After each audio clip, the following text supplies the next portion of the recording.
तो विधानसभा के प्रभारी थे, उनके साथ नीतीश कुमार की मीटिंग हुई और लोकसभा चुनाव को लेकर के गंभीर मंत्रणा हुई। जब ये सारी बातें खत्म हुई कि कैसे रणनीति को लेकर के आगे बढ़ना है, उसके बाद जैसे ही ये नेता बाहर निकलते हैं, आवास के बाहर ही जो राष्ट्रीय अध्यक्ष ललन सिंह हैं, उन्होंने अशोक चौधरी को एक बात के ऊपर टोका टाकी की। दरअसल मैं आपको बता दूं कि एक और तीसरे कद्दावर नेता संजय झा हैं। जी हां, संजय झा जो कि काफी करीबी माने जाते हैं, वो भी नीतीश कुमार के बेहद करीबी हैं। उनको बरबीघा का दौरा करना था और उनके साथ अशोक चौधरी को जाना था। जैसे ही ये बात राजीव रंजन सिंह उर्फ ललन सिंह को पता चली, उन्होंने कहा कि आप बरबीघा मत जाइए। और यही बात सुन करके अशोक चौधरी को अटपटा लगा, तो उन्होंने बहुत सलीके से लेकिन तल्ख अंदाज में कहा कि अब आप ही बताइए कहां जाएं कहां नहीं जाएं। मतलब नाराजगी उन्होंने साफ जाहिर कर दी। देखिए मैत्री, मैं आपको यह बताना चाहूंगा कि पार्टी के अंदर कई ऐसे नेता होते हैं जो वर्चस्व की लड़ाई लड़ते हैं। अभी साफ दिखाई पड़ रहा है कि नीतीश कुमार के बाद अगर कोई नंबर 2 का नेता है तो वो राष्ट्रीय अध्यक्ष ललन सिंह है, क्योंकि आरसीपी सिंह एक नेता थे, उनको बाहर कर दिया गया है। अब माना यह जा रहा है कि नंबर 2 की लड़ाई जिन दो नेताओं में है, उसमें एक तरफ तो साफ राजीव रंजन सिंह उर्फ ललन सिंह नजर आते हैं, दूसरी तरफ संजय झा और अशोक चौधरी नजर आते हैं। अब सवाल यह उठता है कि संजय झा और अशोक चौधरी को बरबीघा जाना था, लेकिन राष्ट्रीय अध्यक्ष ललन सिंह ने कहा कि बरबीघा जब अशोक चौधरी जाते हैं तो वहां के जो स्थानीय विधायक हैं सुदर्शन सिंह, उनकी नाराजगी होती है और उन्होंने पूर्व में भी अपनी नाराजगी जाहिर की है। अब यह समझना पड़ेगा कि आखिरकार जेडीयू के भीतर के ही विधायक की नाराजगी अशोक चौधरी से क्यों हो सकती है, जो कि इस सरकार में बड़े मंत्री हैं। तो इसके लिए आपको इतिहास के पन्नों को पलटना पड़ेगा।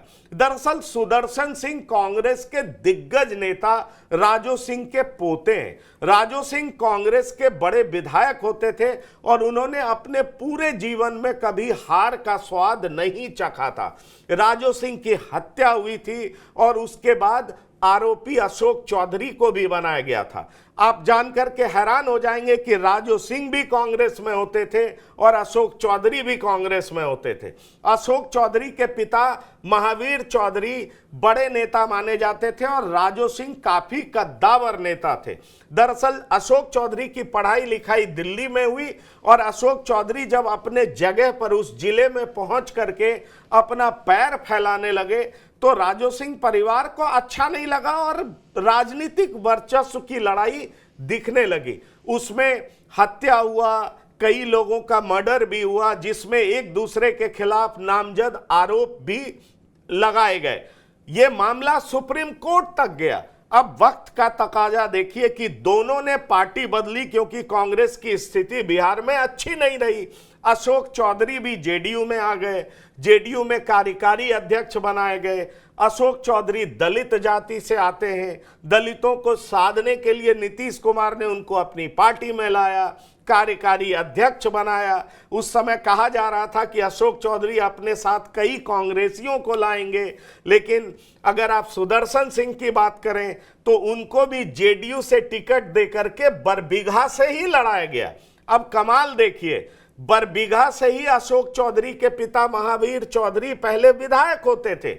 तो दरअसल सुदर्शन सिंह के ऐतराज पे बतौर राष्ट्रीय अध्यक्ष राजीव रंजन सिंह ने यह कहा कि आप बरबीघा मत जाइए, जो कि सूत्र बता रहे हैं। अब जब इनको बरबीघा जाने से रोका गया तो इस पे अशोक चौधरी की नाराजगी बाहर आ गई।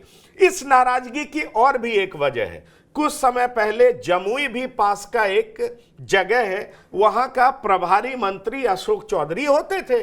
अशोक चौधरी को वहां के प्रभार से हटा दिया गया। उसके बाद अशोक चौधरी की नाराजगी अंदर ही अंदर काफी ज्यादा बढ़ गई। माना यह जाने लगा कि अशोक चौधरी के पर कतरे गए हैं और पर कतरने के पीछे कोई और नहीं बल्कि राजीव रंजन सिंह उर्फ ललन सिंह है। इसलिए अंदर अंदर कुलबुलाहट तेज थी और ये कुलबुलाहट तीखी नोक झोंक में तब परिणत हो गई जब उनसे साफ तौर पर कहा गया कि आप बरबीघा नहीं जाएंगे, उसके जवाब में अशोक चौधरी ने कहा कि अब आप ही बताइए हम कहां जाएं और कहां नहीं जाएं। सवाल यह उठता है कि जो संजय झा हैं, जो कि एक बड़े मंत्री हैं, आपने देखा होगा कि कई जगह नीतीश कुमार जाते हैं तो संजय झा को अपने साथ लेकर के जाते हैं। एक तरफ ललन सिंह होते हैं, दूसरी तरफ संजय झा होते हैं, और कई जगहों पे संजय झा ही दिखाई पड़ते हैं। ऐसे में संजय झा के साथ अशोक चौधरी जाना चाहते थे,